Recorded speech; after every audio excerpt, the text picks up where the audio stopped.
사랑하는 아동부 공동체 여러분, 여러분과 함께 30일 동안 사순절 말씀 묵상을 함께 하게 될 오은총 전도사입니다.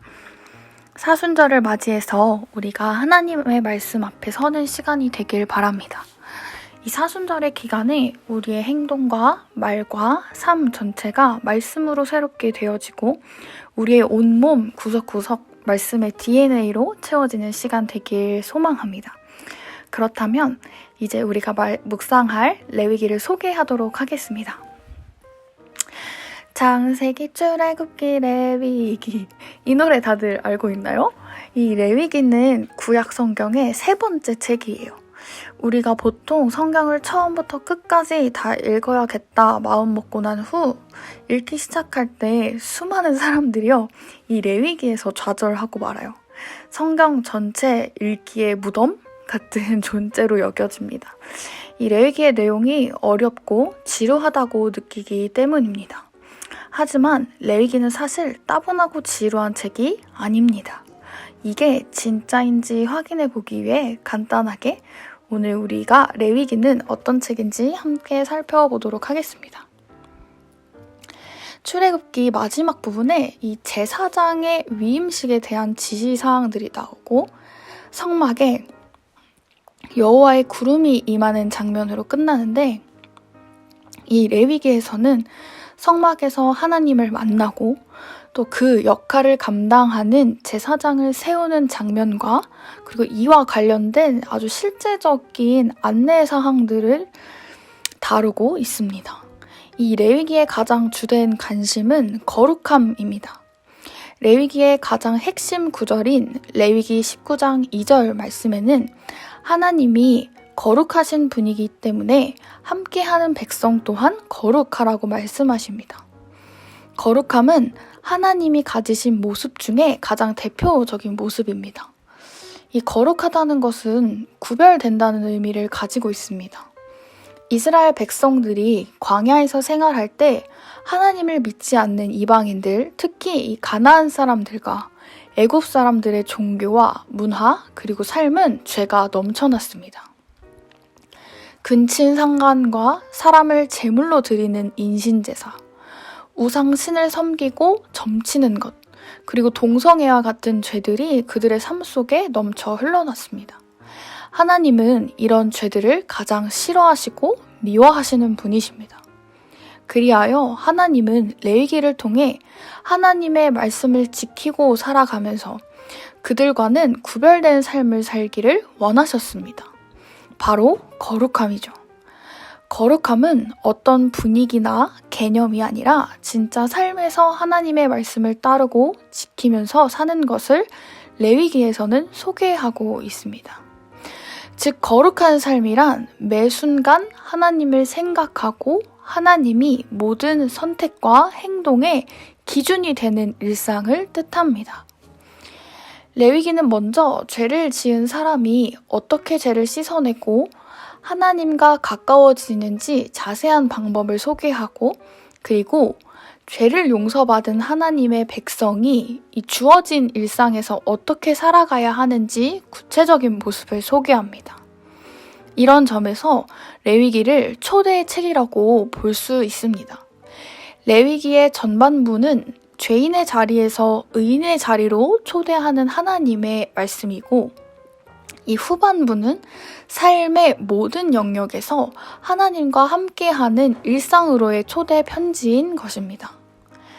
이 레위기에는 제물을 잡아서 피를 뿌리고 제물을 태우는 제사가 반복해서 나오고, 다양한 규정과 복잡해 보이는 이 규례들이 많이 나오지만 사실 이것은 정결한 삶으로의 초대이고 하나님의 백성답게 거룩한 삶으로 이끄는 신실하신 하나님의 친절한 안내서라고 할 수 있습니다.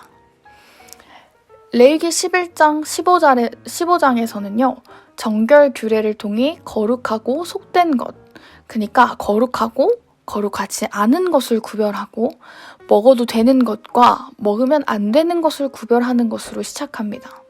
그리고 할례법, 출산에 대한 정결법, 피부병에 대한 부정과 정함의 진단과 그에 따른 회복 절차를 다룹니다.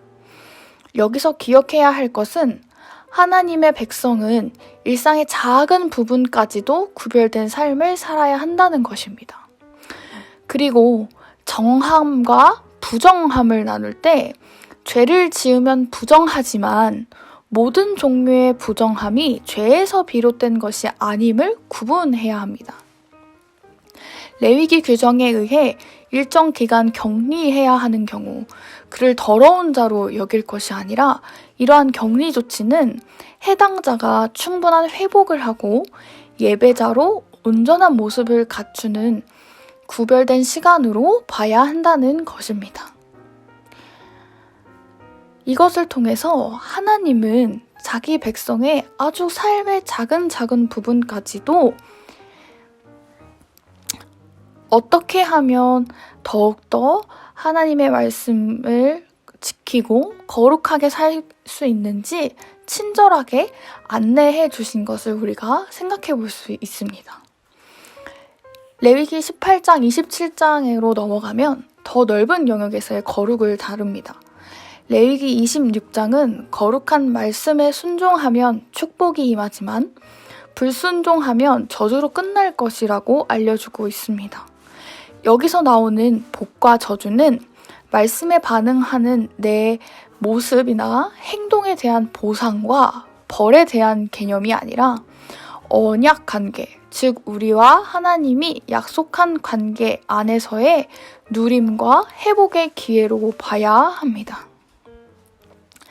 우리가 이번 사순절에 레위기의 본문을 사순절에 묵상해야 하는 이유는 무엇일까요? 바로 우리가 드리는 예배의 의미를 이 레위기를 통해 더욱 풍성히 할 수 있기 때문입니다.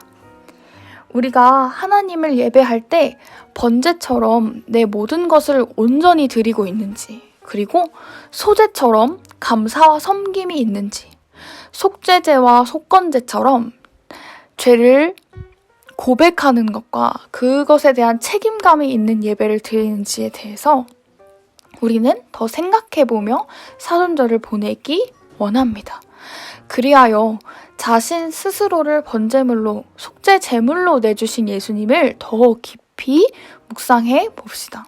그리고 레위기에 나타난 이 제사의 모습을 통해 진짜 우리의 삶이 거룩한 삶과 구별된 삶으로까지 연결되고 있는지를 살피면서 이번 사순절 기간 동안 우리의 삶이 하나님 앞에서 더 거룩해지고 구별되는 삶이 될 수 있도록 우리 같이 힘을 내서 끝까지 묵상하기를 축복합니다.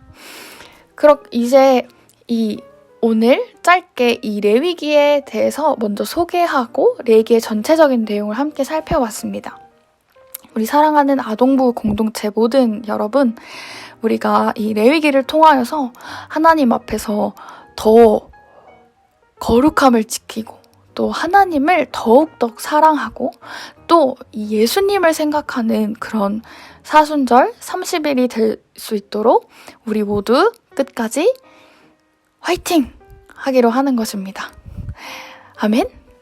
네, 내일 또 만나요.